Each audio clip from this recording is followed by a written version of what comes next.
E aí, pessoal, como é que vocês estão? Espero que vocês estejam bem, tá certo?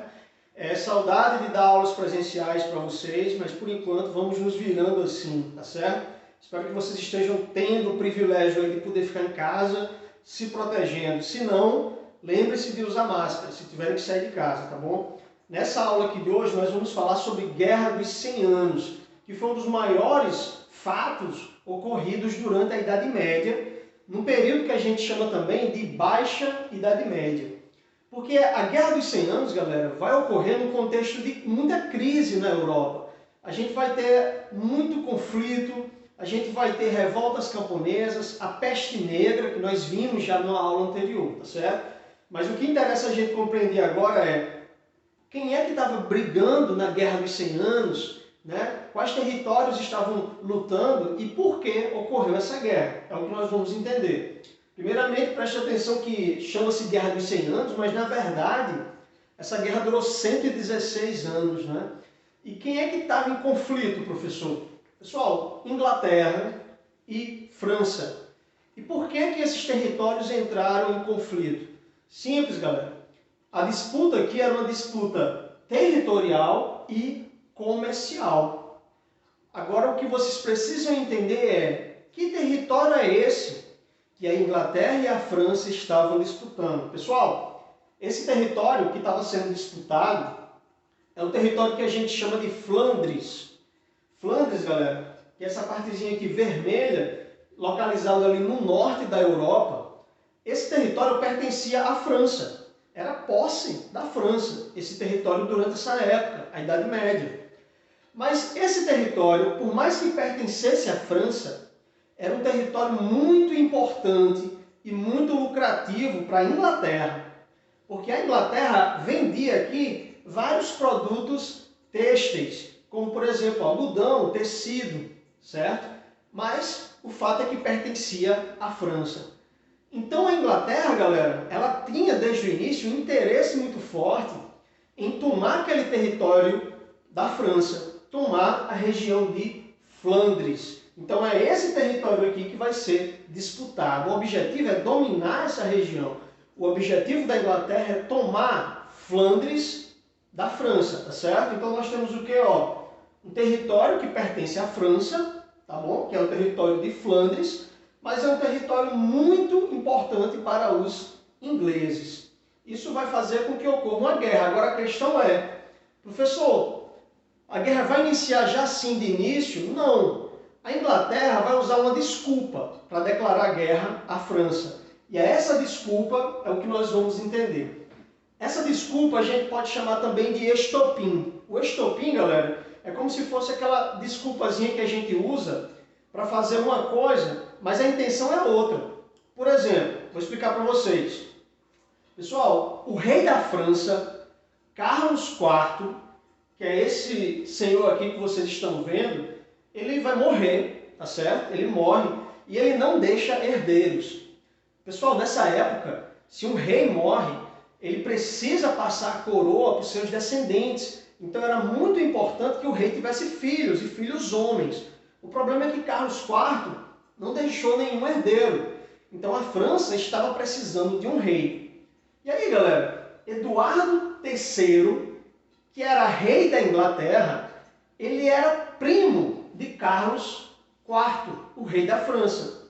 Então Eduardo III vai fazer o quê? Vai exigir o trono da França. O grande problema é que Eduardo III ele era primo por parte de mãe. E nessa época, você só era considerado sangue real, aquele descendente do rei, se você fosse parente, mas por parte de pai. Pessoal, eu pergunto, será que os franceses vão aceitar que o rei da Inglaterra assuma o trono da França e a Inglaterra agora passar a ser submissa, inferior a... Perdão, e aí França passar a ser submissa, inferior à Inglaterra? É claro que não. É como se o Brasil hoje voltasse a ser colônia de Portugal. Então os franceses não vão aceitar isso de forma alguma. E Eduardo III vai e declara guerra à França para reivindicar o trono francês. Aí alguém pode perguntar, professor, quer dizer que a causa da guerra dos 100 anos foi porque Eduardo III da Inglaterra queria o trono francês? Não. Essa daí foi a desculpa de Eduardo III, o rei da Inglaterra.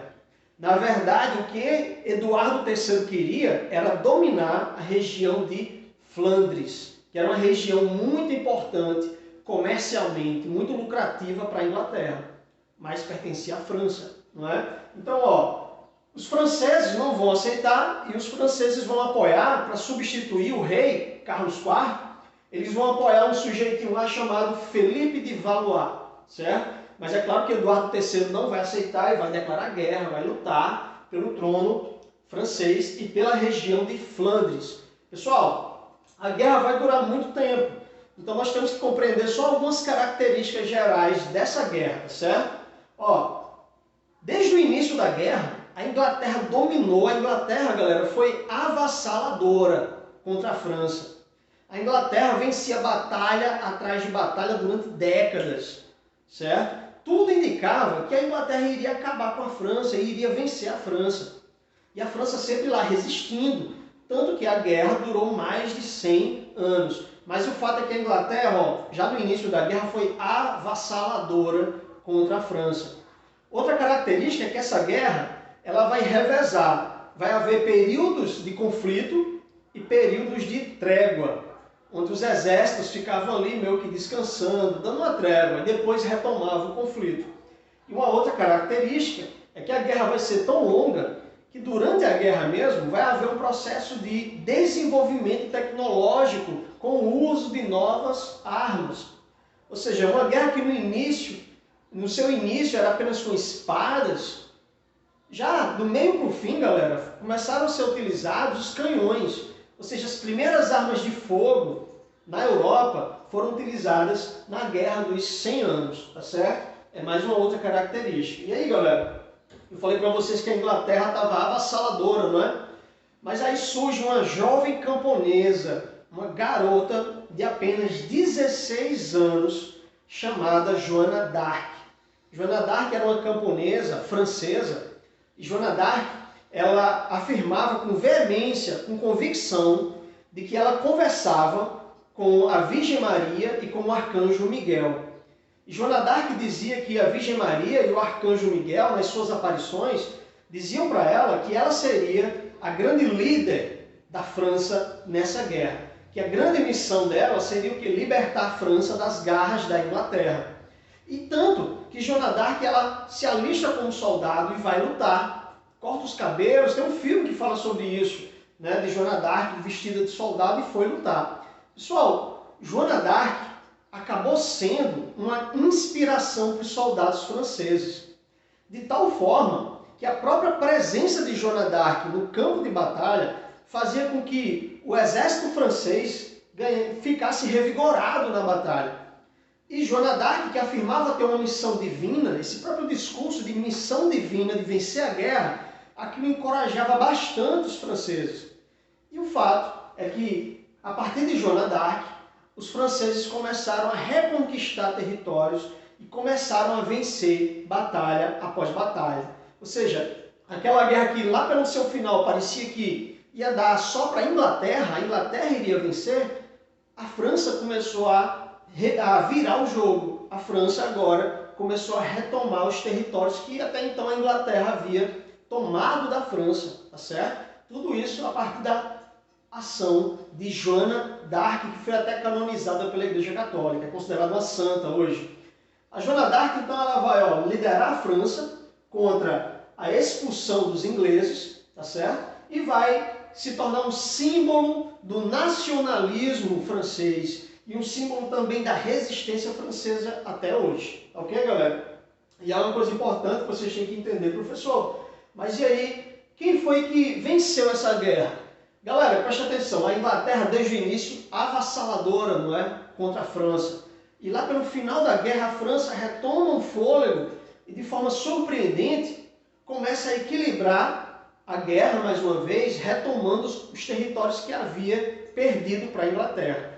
Mas quando a guerra acaba, o fato é que a França não consegue tomar novos territórios da Inglaterra, ela apenas consegue retomar aquilo que ela havia perdido. Então, Territorialmente, acaba que não houve ganhos. Mas a questão é, quem é que vai sair comemorando dessa guerra? É claro que é a França. Porque imagina alguém, um time, perdendo um jogo de futebol de 7-1, né? Isso traz péssimas lembranças para a gente. Mas vocês imaginem aí se o Brasil, de repente, naquele jogo, empatasse, fizesse mais 6 gols e o jogo saísse de 7-7. Cara, aquilo ali ia ser surpreendente para o Brasil, não é? Ia ser histórico. É mais ou menos isso que nós vemos aqui na Guerra dos 100 Anos, tá certo? Espero que vocês tenham entendido. Qualquer dúvida, vocês comentam aí na barra de comentários do canal. Fiquem bem, se protejam. Se inscrevam no canal, Que História é Essa? E um abraço fortíssimo para vocês. Tchau!